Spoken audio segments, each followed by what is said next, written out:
Though professionally it takes at least 6 months to prepare for a boxing match, King Tidi however managed to do so in just 2 months while approaching the encounter that forms part of Project Never Walk Alone.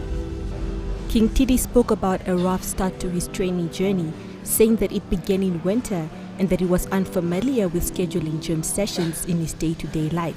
His determination kept him going, nevertheless.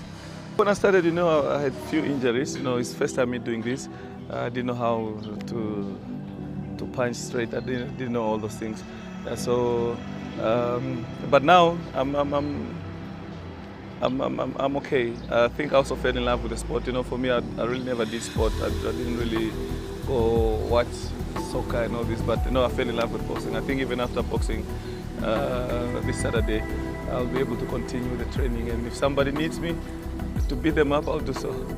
The Kwaito superstar also spoke about some of the sacrifices he had to make during his preparation for the fight.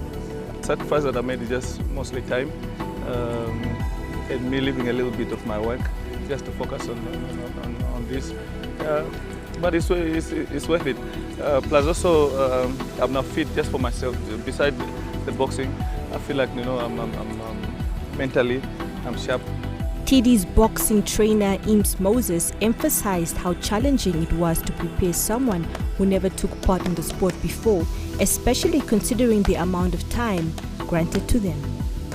Moses, however, believes that Tidi is in good shape and more than ready to give Tim Ekanjo a tough time in the ring. The dog is good, he's looking good.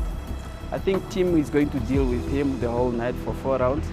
Of course, we have a very advantage. We're going to use our reach. I have to tell him what we are going to do because there's nothing he can do about dog's jab. It will be in his face all day night.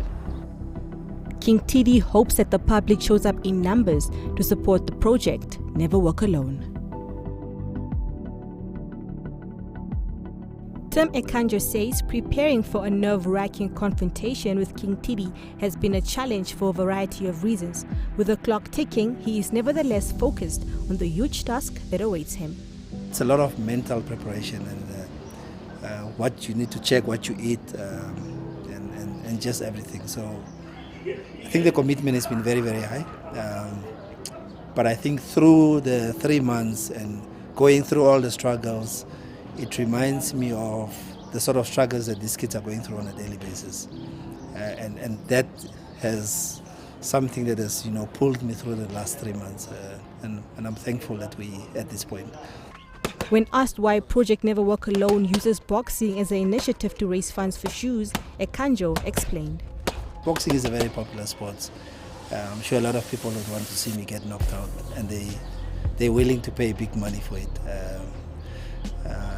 So we've taken a sport that's exciting, that's big at the moment, and that's why we decided on boxing. And it goes to show, all the VIP tables have been sold out already. We've made available 50 VIP tables, and we've had to move it to 55. And there's a lot of more people that want VIP tables. So it shows you that boxing is a very popular sport, and I think 90% of the people are paying that money to see me getting knocked out. So, and I hope I disappoint them.